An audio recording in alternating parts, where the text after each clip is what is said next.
여러분, 잠깐요. 1618년 5월 23일, 프라하의 어느 성에서 3명이 창문 밖으로 던져집니다. 21m 아래로. 그리고 3명이 전원 살아남습니다. 여기까지만 들으면 감동적이죠? 기적의 생還, 불굴의 생존자, 훈훈한 해피엔딩. 그런데 말이죠. 그 생존이 30년짜리 전쟁의 도화선이 됩니다. 그 전쟁으로 독일 인구의 3분의 1이 사라집니다. 수백만 명이 전사, 기아, 전염병으로 죽어갑니다. 3사람이 살아남은 그 기적이 유럽 전체를 지옥으로 만들었습니다. 그런데 진짜 웃긴 게 있습니다. 그 3사람이 살아남은 이유가 뭔지 아세요? 성 아래에 쌓여있던 거름더미 위에 떨어졌거든요. 말 그대로 똥더미 위다. 가톨릭 측은 즉시 선언했습니다. 하느님이 구해주신 기적이다. 개신교 측은 비웃었습니다. 그냥 똥에 떨어진 거잖아요. 그 기적 논쟁이 유럽 전체를 불태웠습니다. 오늘은 역사상 가장 황당한 인과관계 이야기입니다. 창문 하나, 기적 하나, 그리고 30년의 지옥. 자, 시작해보겠습니다. 썰록 채널에 오신 것을 환영합니다. 저는 도파민 생성자 도생 썰록입니다. 30년 전쟁이 어떻게 시작됐지? 프라하 창밖 투척 사건이 대체 뭐야? 혹은 그냥 똥더미가 역사를 바꿨다는 게 진짜야? 라는 궁금증으로 오셨다면 오늘 이 영상으로 도파민 수혜자 도수가 되실 겁니다. 시작하기 전에 큰 그림 하나만 짚겠습니다. 30년 전쟁, 1618년부터 1648년까지 단순한 나라들의 싸움이 아닙니다. 중세 유럽이 근대 유럽으로 탈바꿈하는 결정적 분기점입니다. 지금 우리가 당연하게 여기는 국가 주권, 내정 불간섭 원칙, 국제법의 씨앗이 전부 이 전쟁의 결산에서 나왔습니다. 우리가 살아가는 세계의 질서 상당 부분이 알고 보면 17세기 저 처참한 전쟁에서 비롯된 겁니다. 그런데 그 모든 것의 시작이 창문이었습니다. 그것도 사람을 던진 창문. 갑자기 누가 미쳐서 사람을 창밖에 던진 게 아닙니다. 100년 넘게 고마운 상처가 드디어 터진 겁니다. 그래서 오늘 이야기는 1618년에서 시작하는 것 같지만 100년 전으로 돌아가야 제대로 이해됩니다. 자, 시작할게요. 마르틴 루터. 1517년 비텐베르크 교회 문에 논제 95개를 박아붙입니다. 돈 내면 죄가 사해진다? 그게 말이 됩니까? 카톨릭의 면죄부 장사를 정면으로 비판한 겁니다. 혼자였으면 이단으로 화형당하고 끝났겠죠. 그런데 때가 묘했습니다. 딱 그 시기에 구텐베르크의 인쇄기가 유럽에 보급됐거든요. 루터의 주장은 삽시간에 유럽 전역에 퍼졌습니다. 요즘으로 치면 트위터 하나가 전 세계로 바이럴이 된 겁니다. 독일어권에서 시작된 개신교 물결은 스위스, 프랑스, 북유럽, 스코틀랜드까지 번졌습니다. 잉글랜드에서는 헨리 8세가 이혼 문제로 교황과 싸우다가 아예 로마 교회와 갈라서서 영국 국교회를 만들어버렸습니다. 유럽이 종교적으로 완전히 쪼개졌습니다. 너무 깊어진 갈등을 봉합하기 위해 신성 로마 제국은 1555년 아우크스부르크 화의를 이끌어냈습니다. 원칙은 간단했습니다. 쿠이우스 레기오, 에이우스 렐리지오. 통치자의 종교가 곧 그 땅의 종교다. 백성이 신앙을 선택하는 게 아니라 제후가 신앙을 결정하는 겁니다. 황당하지만 피를 덜 흘리기 위한 현실적 타협이었습니다. 그런데 이 타협에 구멍이 3개나 있었습니다. 첫째, 칼뱅교는 이 합의에서 완전히 빠졌습니다. 루터교만 인정했고 칼뱅교는 여전히 이단. 그런데 보헤미아, 헝가리, 팔츠 선제 후령에서 칼뱅교 신자들은 계속 늘어가고 있었습니다. 법적 보호가 하나도 없는 상태요. 둘째, 교회 영지 문제가 미해결이었습니다. 개신교로 전환한 지역의 교회 재산을 누가 갖느냐를 두고 60년 넘게 싸움이 이어졌습니다. 셋째, 황제가 강제로 가톨릭화를 밀어붙이면 어떻게 되냐는 질문이 아예 다뤄지지 않았습니다. 조약에 빈틈이 있었고 누군가가 그 빈틈을 이용해 강경하게 나오면 막을 방법이 없었습니다. 이 3가지 뇌관을 품은 채로 60여 년이 흘렀습니다. 개신교 세력은 더 강해졌고 카톨릭 세력은 더 단호해졌습니다. 스프링을 계속 압축하듯 긴장이 쌓였습니다. 언젠가는 반드시 터질 상황. 필요한 건 딱 하나, 도화선이었습니다. 그 도화선이 프라하의 창문에서 켜집니다. 무대를 좁혀보겠습니다. 보헤미아, 지금의 체코 지역입니다. 신성 로마 제국 내 요충지였습니다.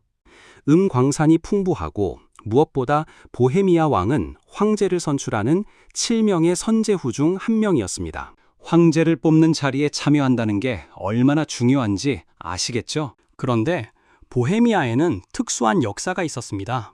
루터보다 100년 전 얀 후스라는 신학자가 이미 카톨릭 교회를 정면으로 비판했습니다. 1415년 그는 황제의 안전보장 서한을 믿고 콘스탄츠 공의회로 갔다가 도착하자마자 체포됩니다. 황제의 약속은 지켜지지 않았고 얀 후스는 이단으로 화형당합니다. 보헤미아는 분노했습니다. 후스파가 무장반란을 일으켜 15년 넘게 황제군과 싸웠고 놀랍게도 이겼습니다. 이 역사가 보헤미아 사람들에게 남긴 것은 하나였습니다. 신앙을 지키기 위해 황제와도 싸울 수 있고 실제로 이긴 적도 있다는 전통과 기억. 1609년 황제 루돌프 2세가 보헤미아 종교 칙령에 서명합니다. 보헤미아 개신교도들에게 신앙의 자유를 공식 보장한다는 내용이었습니다. 귀족들은 환호했습니다. 그런데 3년 뒤 루돌프 2세가 죽고 후계자로 페르디난트가 지목됩니다. 페르디난트 2세. 예수회 교육을 받으며 자랐고 자신의 영지 슈타이어 마르크에서 개신교도 수만 명을 강제 추방한 전력이 있습니다. 내 땅에서 이단은 없다는 게 그의 철학이었습니다. 보헤미아 귀족들의 우려는 하나씩 현실이 됩니다. 페르디난트는 보헤미아에서도 가톨릭화를 밀어붙이기 시작했고 개신교 교회 2곳을 강제 폐쇄합니다. 귀족들이 항의하자 황실 측 관리들이 내놓은 답변은 황당했습니다. 그 교회들은 황실 직할 영지에 세워진 것이라 종교 칙령의 보호 대상이 아닙니다. 법조항을 꼼꼼히 읽어봐. 그건 우리 땅이야. 귀족들의 분노는 극에 달했습니다. 강경파와 온건파가 나뉘었습니다. 온건파는 항의 서한을 보내자고 했고 강경파는 협상, 저 사람들이 들을 것 같냐고 했습니다. 강경파가 이겼습니다. 1618년 5월 귀족들은 프라하 성으로 행진하기로 결정합니다. 역사가 바뀌기 시작합니다. 1618년 5월 23일 오전 보헤미아 귀족 약 200여 명이 프라하 성으로 행진합니다. 이미 살벌한 분위기였습니다. 단순한 항의 시위가 아니었습니다. 이번엔 말만 하고 돌아오는 건 아니다 라는 게 강경파의 의도였습니다. 성에는 황실 측 대표단이 기다리고 있었습니다. 그 안에 오늘 이야기의 새 주인공이 있었습니다. 빌헬렘 슬라바타 폰 코스테렉, 왕실 참사원이자 수석 서기관, 개신교 탄압 정책의 선봉에 섰던 인물로 귀족들 사이에서 원성이 자자했습니다. 야로슬라프 보리타 폰 마르티니츠, 마찬가지로 왕실 창사회원, 페르디난트의 가톨릭화 정책을 가장 열렬하게 집행하던 사람이었습니다. 그리고 비서 필리프 파브리치우스, 회의실에서 만남이 시작됐습니다. 처음부터 험악했고 협상은 파국으로 치달았습니다. 어느 순간 귀족 지도자 중 한 명이 결단을 내립니다. 혐의를 읽어 내려갔습니다. 왕과의 약속을 저버리고 신앙의 자유를 탄압한 죄. 판결은 이미 나와 있었습니다. 창밖으로 던져버려라. 여기서 잠깐 이 단어를 짚겠습니다. 독일어로 Fensterstürz, 영어로 Defenestration, 창문을 뜻하는 라틴어 fenestra에서 나온 말입니다. 그런데 이게 프라하에서 처음 있는 일이 아니었습니다. 정확히 200년 전인 1419년 후스파 반란 때도 프라하 시청에서 시위원들이 창밖으로 던져진 사건이 있었습니다. 역사가들은 그걸 제1차 프라하 창밖투척이라 부르고 1618년 사건이 제2차가 됩니다. 프라하 사람들, 화가 나면 창문 쪽으로 가는 게 일종의 전통이었던 걸까요? 슬라바타가 먼저 잡혔습니다. 창문 틀을 붙잡고 필사적으로 버텼지만 여러 명이 달려들어 결국 내던져졌습니다. 마르티니츠도 같은 운명이었습니다. 파브리치우스는 주인을 따라가라는 말과 함께 던져졌습니다. 그 창문의 높이는 지상에서 약 21m, 7층 건물에서 뛰어내리는 것과 비슷한 높이입니다. 세 사람이 프라하의 하늘 아래로 떨어졌습니다. 21m를 낙하한 세 사람의 운명은 전원 생존했습니다. 어떻게 살아남았냐고요? 성벽 아래에는 마구간 퇴비 더미가 쌓여 있었습니다. 마른 집과 말똥이 섞인 거름더미 위에 하필 떨어진 겁니다. 요즘으로 치면 에어백 역할을 한 셈입니다. 카톨릭 측의 반응은 즉각적이고 극적이었습니다.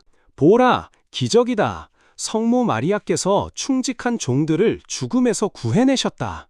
황실 선전물에는 천사들이 떨어지는 세 사람을 두 팔로 받드는 그림이 그려졌습니다. 마르티니츠 본인도 훗날 회고록에서 이 생존을 성모의 기적으로 묘사했습니다.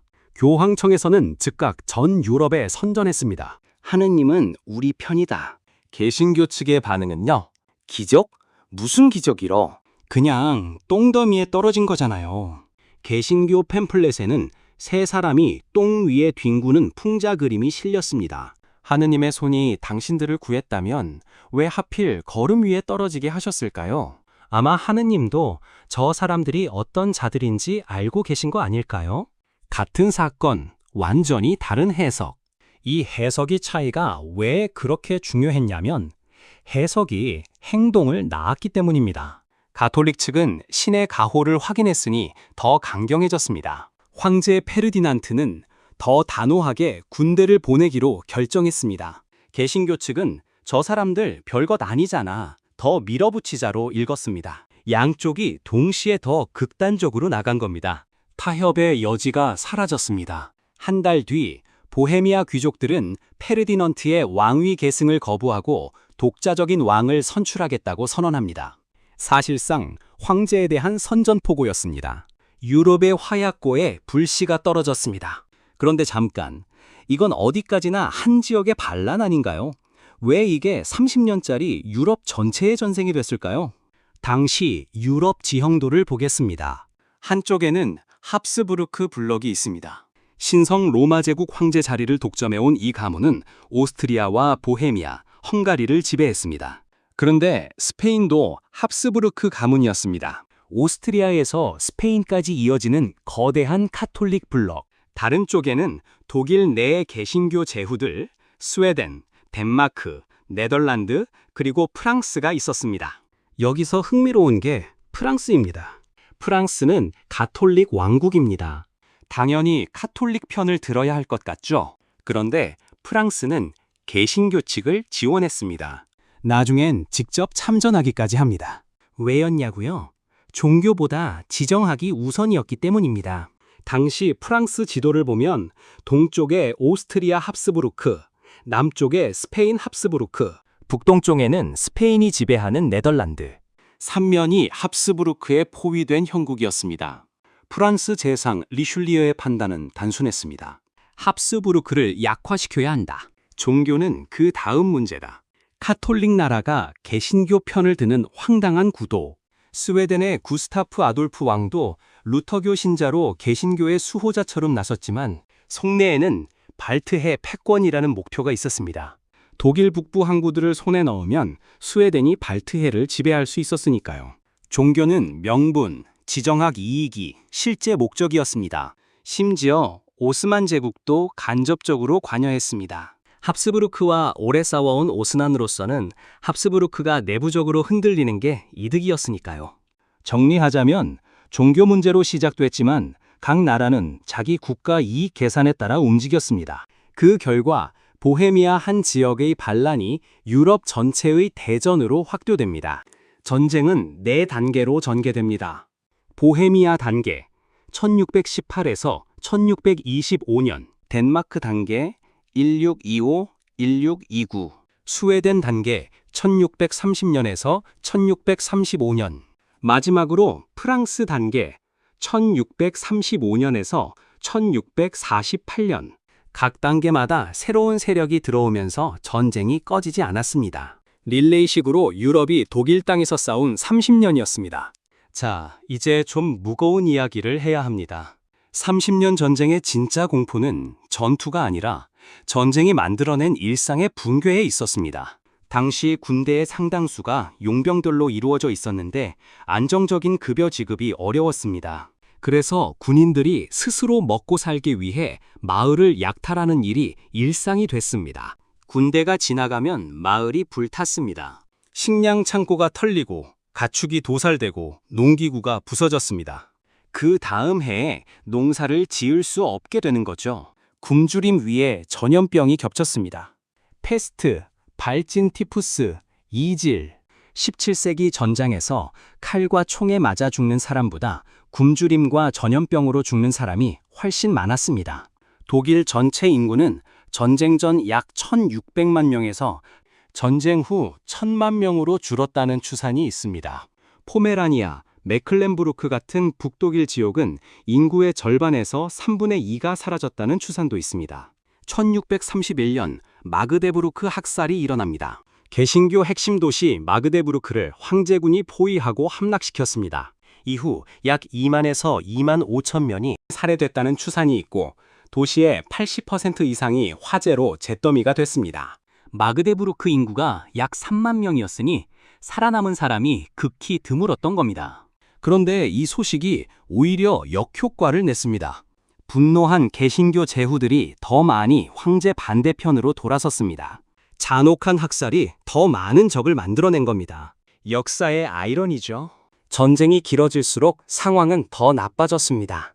1630년대 들어서면서 독일 일부 지역에서 화폐 경제가 사실상 붕괴됩니다. 물물 교환이 다시 등장했고 늑대들이 폐허가 된 마을을 활보한다는 기록이 여러 곳에서 나옵니다.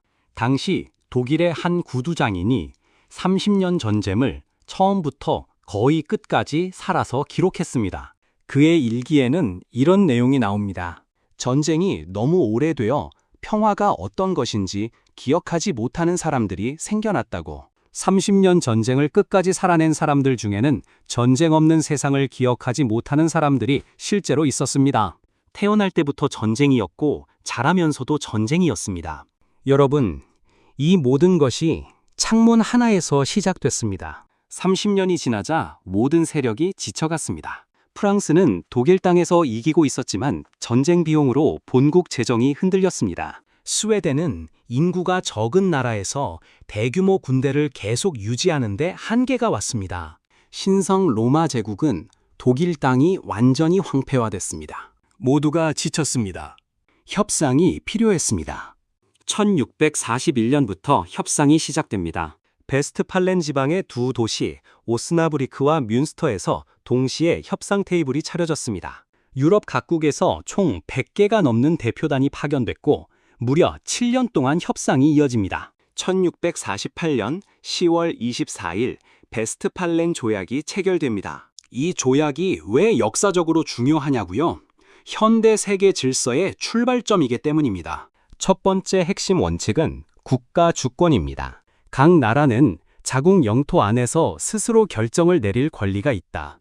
황제도, 교황도, 다른 나라도 내정에 함부로 개입할 수 없다. 그 전까지 유럽 질서는 교황과 황제라는 두 보편 권위가 모든 나라 위에 군림하는 구조였습니다. 베스트팔렌 조약이 이것을 공식적으로 끝냈습니다.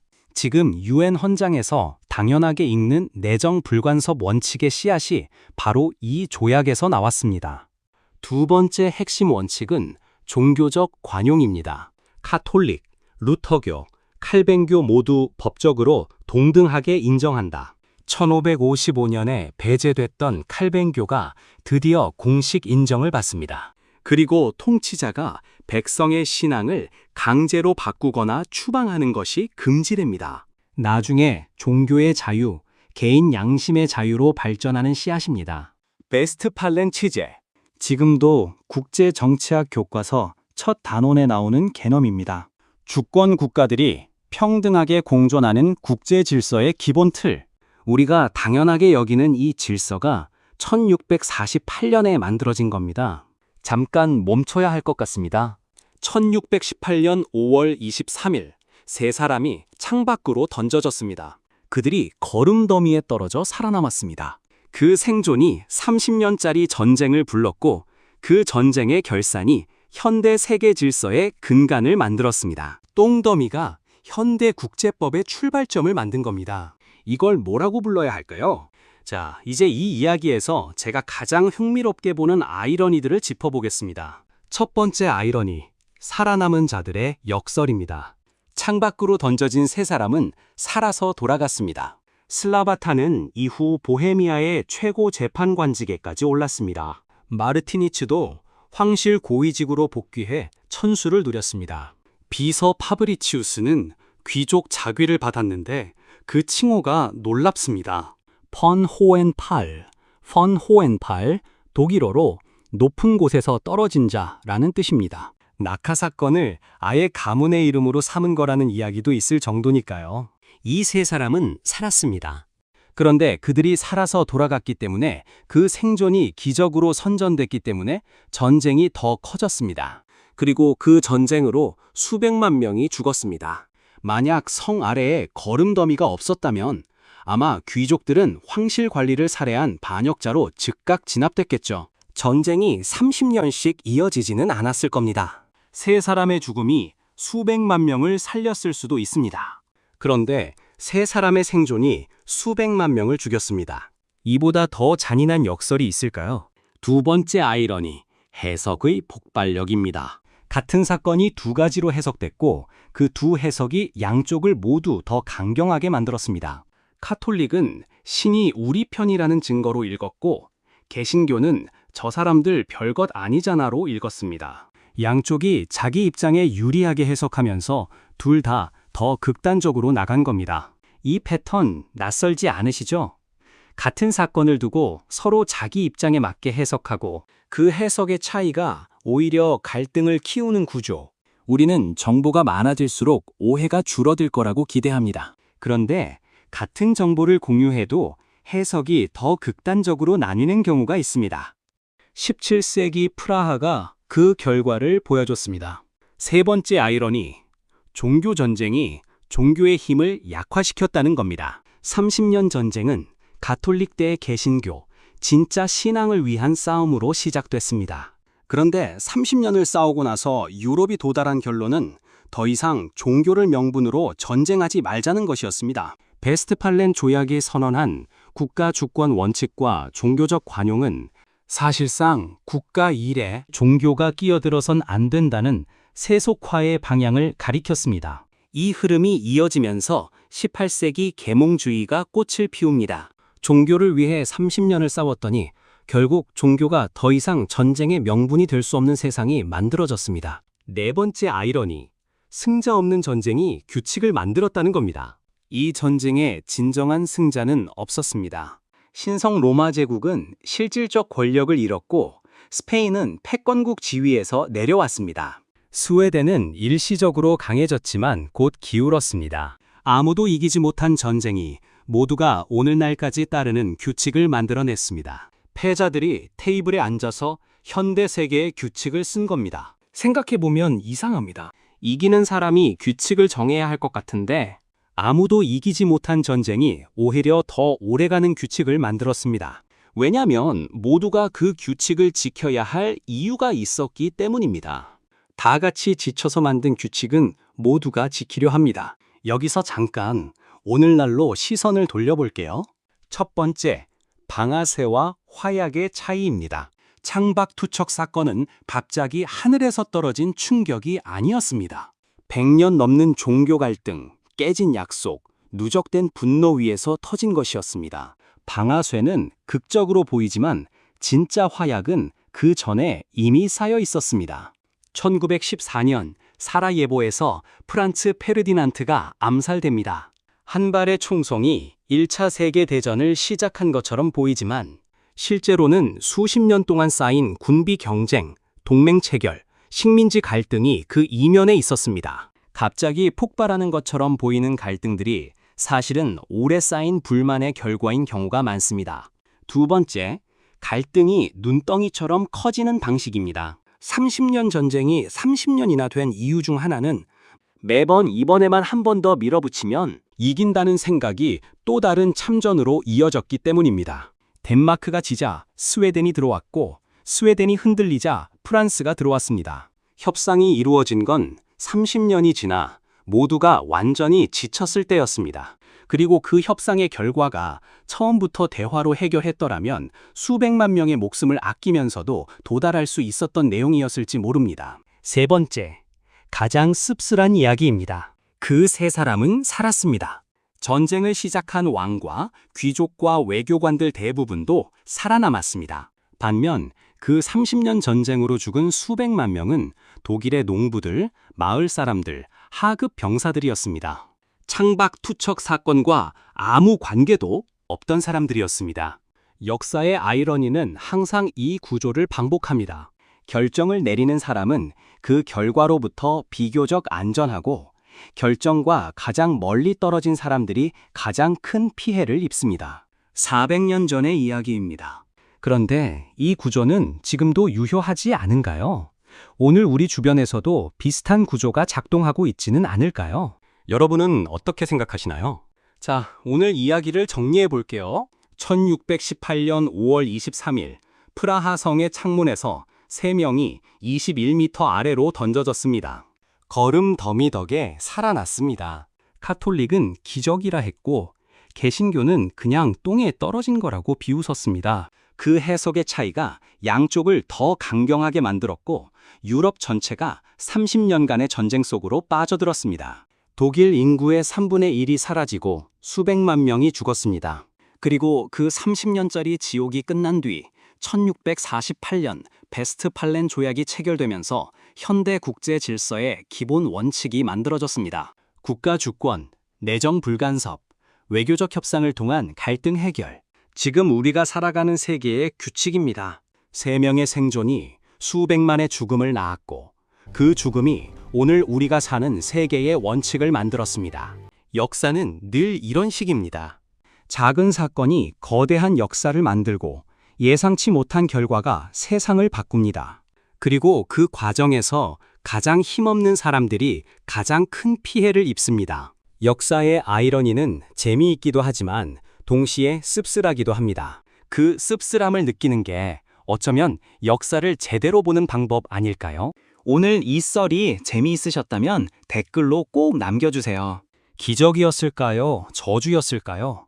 여러분의 생각이 진짜 궁금합니다. 구독 버튼 꾹 눌러주시고 좋아요 한 번만 눌러주셔도 저 도생에게 엄청난 도파민이 생성됩니다.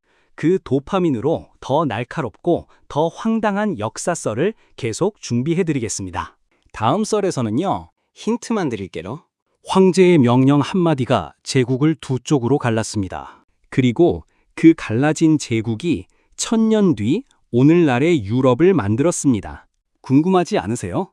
다음 영상에서 뵙겠습니다. 저는 도파민 생성자 썰록이었습니다.